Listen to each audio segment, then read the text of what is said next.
Hello, this is Benedict Evans, and this is the Andreessen Horowitz podcast. I'm here with my colleague Stephen Sinowski. I put a presentation online that I gave at a Wall Street Journal conference and at our own Tech Summit conference this week, where I talked about the way that mobile is changing the tech industry, but also the way that it's changing the broader economy, moving out into broader sets of industries. You can see the presentation with the talk that I gave with it on a16z.com. And Steve and I are going to talk through some of the themes within that. So, Stephen, there were kind of three things that I wanted to capture in this presentation, and they both kind of give rise to a bunch of interesting questions. The first was just to point out how much bigger mobile is than the PC industry and than consumer technology has been in the past.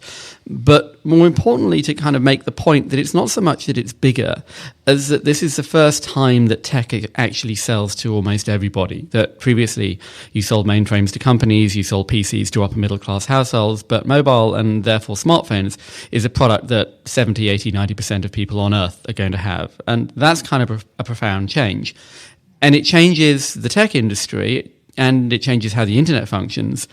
But it also gives rise to scope for these kinds of products, for the tech industry overall, to change much broader parts of the economy, for kind of software and mobile devices to push into changing areas that maybe haven't been affected as much by technology so far. Yeah, I mean, like what to me is so fascinating about this is how when something has such a huge exponential change, it gets very, very hard to predict. And it does appear, too, that the closer you are to like actually helping make the change, in a weird way, it's almost harder for you as an individual to see the changes because you're mired in all the details. You know, you can just be a normal person who one day is hailing a cab in the rain and can't get it. And then the next day you have this app on your phone and cars just show up to exactly where you are. And that's a huge change. But to those of us in the industry that have seen this gradual rise, or even maybe the rise, and then they just went away because they didn't really work out in the bubble, and then they come back, things never quite seem as big as they might actually be when they're happening. And so there's this pushback to change when it's happening. It feels, and I think that's right. It's also because you have these step changes, these generational changes. And so you go from doing stuff with a mainframe and a terminal to doing stuff with a PC, and you go from doing stuff with a keyboard to doing stuff with a graphical user interface, and then you have go from native applications to the web, and then you go from the web to mobile, and then you go from mobile web to mobile applications. And at every change, the people who were profoundly comfortable and know absolutely how to do everything that they wanted to do with the previous generation look at this and say, well, this is a toy. Right, it's a toy, or, you know, it's actually what happens is there's like basically, you know, innovator's dilemma applied to a person.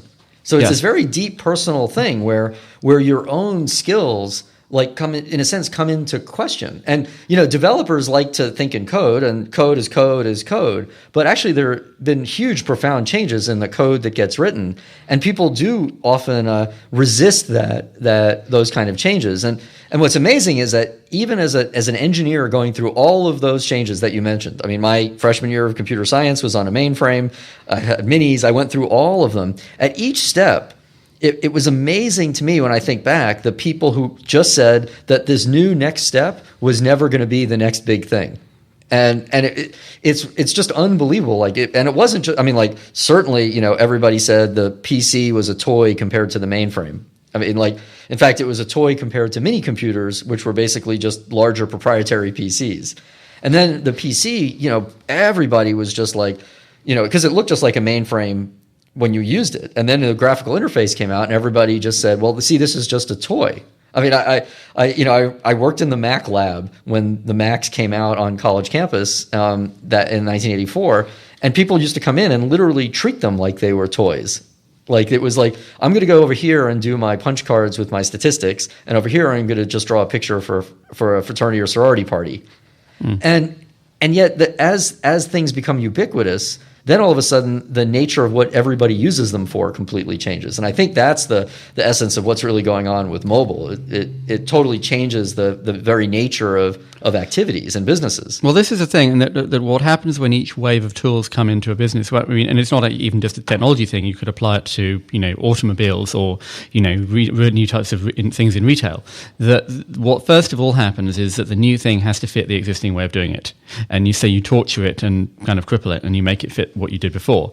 And then over time, people come in, and this is where the kind of the transformative change comes in. People build an entirely new business around the stuff that is only possible because of this new technology. So the example that I give in my presentation is if you think back to things like Walmart or McDonald's, which are fundamentally enabled by things like trucking or interstate highways.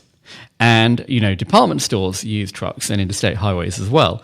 But it's, in turn, department stores get destroyed by this fundamentally new technology. And it's the people who look at this and grasp, okay, you could build a big box store using this technology.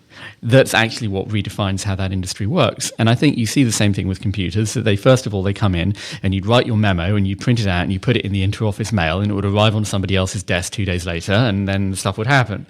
And you had a typewriter somewhere in the corner of the office. Even when I entered the workforce, there was a typewriter somewhere in the corner of the office to fill in, carbon paper forms and things. But then over time, what happens is, the workflows alter to fit the definition and to fit what becomes possible with these new tools. And so people now look at a smartphone or a tablet. And I think there's sort of two mistakes that people make. The first is to say, well, I enter high volumes of text, or I do this precision work with the detail work with the mouse. You can't do that on a smartphone or a keyboard, therefore it's useless. And the answer is yes, but most people don't actually do that. That's a very narrow set of idea of what it is, of all the work that is being done in the world today. And the second answer is it actually your job to make a 45-slide PowerPoint once a month? Or is it your job to run a sales team and make sure that everyone in the organization knows what's going on? Because you probably can't do a 45-page PowerPoint on a smartphone, but you probably can connect to Salesforce and understand what your team is doing. Right. And what happens is what people need to do before they get their head around that sort of your accountability versus your work process is you always have to take a deep breath and realize whatever it is that we all use today, there was a point in time when it was the disruptive thing. Yes. And we often seem to forget that. I remember when the internet was CB radio. Right. And now it's this ubiquitous thing that takes over and has changed the way we view and do everything. And to me, it's always those interesting moments when there was a before the mouse, or there was a before, a touchscreen phone, or there was a before service-oriented apps. And just because they're ubiquitous now doesn't mean that they're the permanent thing. Yeah. And so what I think is most important, when I think about being an engineer or being part of running a business is how you really embrace these insane changes. Like whatever lanes you think were carved out, but by the time you got there, our jobs are all to carve out new lanes and to, in Steve Jobs, who's, destroy the business that you're currently in order to make a new one. Yeah. I think that's true. The other interesting strand here is that, right now there are, as it might be, 3 billion people online. And there's probably by the end of this year, there'll be 2 billion iOS and Android smartphones, plus, Windows Phone and maybe a few BlackBerries left lingering on. And that will go to 4 billion. In the next 5 years or so. And so the number of people online will go to 4 billion, give or take. And there's a few problems with that, cellular coverage and, the price of data and so on. So there's a bit of a grey area at the edges. But that means that there's going to be 1 billion people whose first experience of the internet, or the first experience of owning a device that can use the internet, is going to be a smartphone. And quite a large proportion of the people who are currently going online in PCs are going to shift all of their usage to a smartphone. Because actually, if you're not using a PC at your desk, why would you buy it? What would you buy to use the internet at home? Would you buy a smartphone? Would you buy a new PC? Would you maybe keep the PC you have for the last 5 years and turn it on less and less and less? And so you're going to move to a point where, as it might be, half of the people online only have a smartphone. And the great majority probably of all the time that's spent online will be happening on smartphones. And so that kind of changes all sorts of other stuff in the economy. Because, one of the points I made in the presentation is this kind of leverage effect. And again, it's, just as when the PC came in, it wasn't just that you could do your memos, but you didn't need to change the type of the ribbon. You actually could do all this transformational new stuff that you wouldn't have been able to do before. Right. And the same thing with the smartphone, that it's not just that you've got 3 times more devices, it's that the smartphone has applications and sensors, and it's completely frictionless because it's in your pocket everywhere, and it goes with you all the time, and it has payment, and will continue to gain all of these capabilities. And so it's not just that the opportunity is 3 times more devices, it's more like 10 times more actual real value and opportunity. Right. And from an entrepreneur point of view, what's fascinating to me is it is like, it's sort of a cliche, but it is like everything, mobile is everything, because that's where all the innovation is happening. That's where all the field is being moved. Like, it's, in college courses, you learn mobile application development now. You're going to learn new languages that are really tuned towards the mobile world.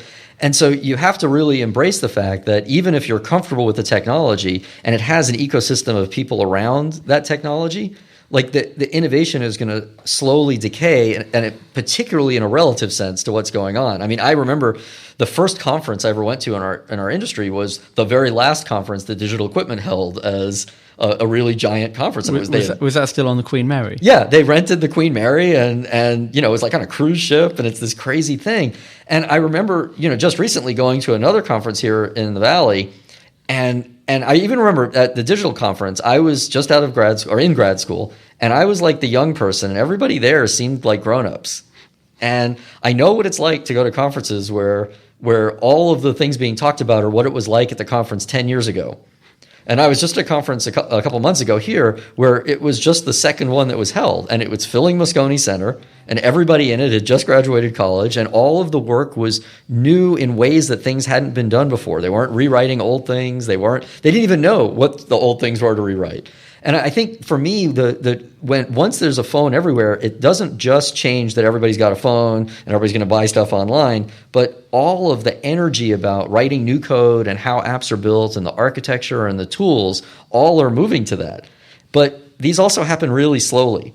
And what happens is people look for the fact that it's happening slowly as evidence of non-change. And each one of these generations, I mean, when PCs had to replace mainframes, you were looking at thousands of mainframes around the world that need to get replaced. And so that was one speed. And then when the graphical interface came along, it had to replace a few million DOS machines. And then when the internet came along, it had to ride on top of tens of millions of computers. And so now you have a billion PCs.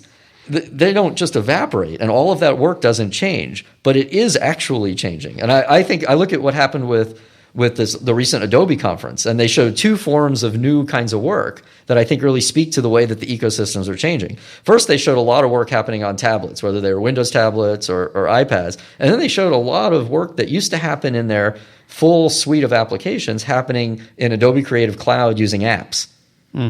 And this is like the hardest core, most precise, professional kind of work that they're talking about. Yeah, it's kind of interesting. Like, things reach their kind of purest and best stage just before they're over. Yeah. So we have the this 27-inch iMac with this incredibly fast chip and this incredibly high definition screen. And the thing I've sort of said several times is my son will probably never see a pixel.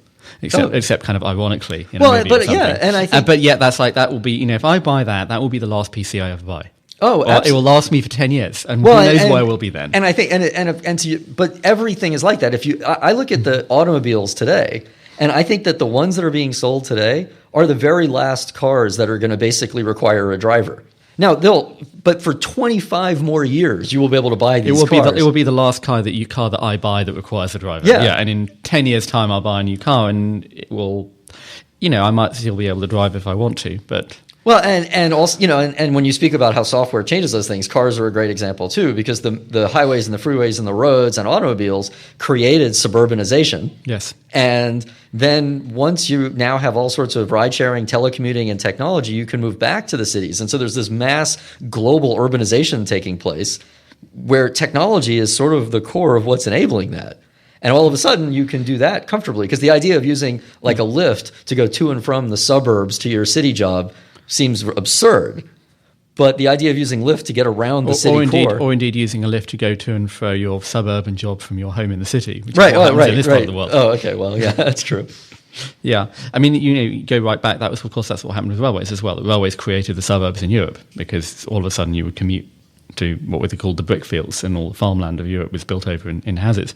So yeah, I mean, there's this, and as you say, it's hard to grasp the change because you're sitting right on top of it, and it's happening slowly, and every new thing that happens doesn't feel exciting to you because it's just one step forward. I mean, it's fascinating to me to watch the video where Steve Jobs unveiled the iPhone, and to watch what people cheer at, because you look at it now and it's like, so what? It's an enormous high definition color touch screen. Who cares? What's exciting about that? But back then, nobody had ever seen anything like this. And actually, even more striking for me, because I'm sort of that much younger, is seeing the original video where he unveiled the original Mac. Yeah. And the thing comes up, and it's got a color screen, and people scream. And then you get an actual font on the screen scrolling. And it's like people are becoming delirious in the audience because nobody ever had done this before. Yeah. And now you kind of look at that and you go, well, what's the big deal with that? Well, I think that payments are like that right now. And I think as we go forward and I view this as just a chance to really try to encourage people to realize just the scope of the change that's happening at the entire computing stack. And payments are a great example of that because the incremental view of what Google did with Wallet, which Apple kind of did a little bit of stuff that's similar, but in a much more refined and easy to go way with great partners and all that, mostly great partners. What happens is you look at it and you see the incremental nature of it. But if you start to think about it under the hood and you realize, wow, it's kind of built on top of a bunch of 1950s technology, whether, with credit cards and service fees and a whole system based on fraud. I mean, like all of those fees, people love to talk about that they don't the incremental cost of a transaction, but it's all to protect from fraud, which was all because you just had a plastic card with numbers on it that was easy to steal. And so once you imagine like a world where there's no fraud potential, then the cost does drop. And then you imagine a world where your bank is actually with you. Like you don't need your money recorded on a ledger in another institution because that ledger is the internet. Well, it's like the classic thing that, one of the big categories of crime in the past used to be payroll jobs, because a factory would pay people in cash in an envelope every week, and that would be delivered in an enormous truck every week. And so there's a truck full of money. So you go and rob the truck, and there are no payroll jobs anymore because nobody gets paid in cash anymore. To your point about payments, I was thinking about the way that Apple kind of tends to build these things, which is actually kind of a topic for another blog post. But I thought the interesting thing here is, on the one hand, they look like a great partner, because they're not gone and built their own payment platform. They're not trying to compete with Visa or MasterCard. They're not trying to compete with Chase or Wells Fargo or Lloyds or, any of the retail banks. They're just going out and providing a better endpoint. But that's actually what they did. And they did the same thing for the music business. They didn't create a record label. They didn't sign up artists. They didn't have an AR guy. Which a lot of people told them to do. Yeah. And they're also in the mobile business. They didn't create an MVNO. They didn't buy a mobile operator, which a lot of, not very perceptive people thought would have been a good idea. And they said, no, we don't know how to run a mobile network. We don't know how to hire artists. We don't know how to think about fraud. We'll let the people who do that run that business. And so you've got this kind of split between this very, very tightly integrated solution built on the back of lots of partners who actually do the other thing that Apple doesn't know how to do and Google doesn't actually know how to do, even though they're generally, being grad students, they generally think they do know how to do. But the big difference here is, if you look at what actually happened to the music industry, Apple looked like a great partner, but the mere act of applying software to music, even in a kind of it looked great because it was a legitimate way that you could buy music instead of piracy, but actually applying software to music was profoundly destabilizing. And, the most obviously because people were going out buying tracks instead of buying albums. And in TV, that hasn't happened because there are all these kind of tight interlocking meshes around rights and broadcast and cable companies and so on, which is, again, is another conversation. Although Netflix is doing... Yeah, but Netflix is kind of chiseling away at that as well. But then I look at Apple Pay and I say, okay, on the one hand, this sits entirely on top of the existing structure and it doesn't really change the market structure at all. And that, of course, is why Apple was able to get all these deals done, because they weren't... And where Google Wallet was kind of really upsetting the existing value chain, Apple just sits neatly on top of the value chain. But then you think, okay, if I've got a payment card on my phone in software that can be provisioned in software immediately, that changes almost everything about the kind of the whole go-to-market of how you do financial services. And yes, I can put my Chase card or my Amex card into it, but that still is kind of a profound change into how you might do payment in the future. And I think that, like, when people do the pictures of, all of the devices a smartphone replaced, I think the next generation of pictures are going to have your car keys, they're going to have your house keys, they're going to have your wallet, they're going to have your ID for badge. Apple kills pieces of plastic. Right, and it's pieces of plastic and pieces of metal and all of these tokens. All of these tokens are software is going to eat them and really build up. That's sort of, I suppose the final point that I was going to make here is the thing that's happened with each of these previous ways of technology is that once everyone had them, they kind of disappear. So, we're sitting in an office here powered by electric light, talking on microphones that are run by electricity, we wouldn't think that we're having an electricity experience here, or that we're using an electricity product. And, we drive in cars, we take railways, we fly. These technologies have disappeared. They just become an ordinary part of everyday life, and you don't think about them. And the interesting thing that is starting to happen with computing and with software now is it's pushing out of the technology industry. And so when you have mobile everywhere, when you have payments being pulled in, when you look at companies like Airbnb or Uber or Lyft, where you're actually building companies using this stuff, but they're not actually technology companies. This is the thing, that if you look at Uber, you could say it's a technology company, but it's actually a transport company. And Airbnb is actually a travel company. And BuzzFeed is a media company. That's the sense that you kind of reach this potential kind of escape velocity, in a sense. Yeah. That people are building stuff with software that's just kind of changing whole other industries now. Right. And what happened, just my view of it, just to wrap up, was that what happened in all through the second half of the 20th century was companies made one thing, and then as the century evolved, they realized that they made most of their profit from managing the money behind making those. And so all of the biggest companies in the world basically became banks. And most obviously GE. GE and all the car companies and everybody who did Boeing, everybody did these capital equipment like that. And slowly what's happening is now software is replacing money in that regard. And so every company is just at its core going to end up being a software company. What's really unique about what's happening with software is that it enables entirely new companies to get built. They look at the problem in a different way. As Chris Dixon calls it, a full stack. And it means you get to slice up the responsibilities of delivering transportation or delivering entertainment in a different way, because software erases those physical boundaries between things. Absolutely. Great. Thank you very much. Thank you.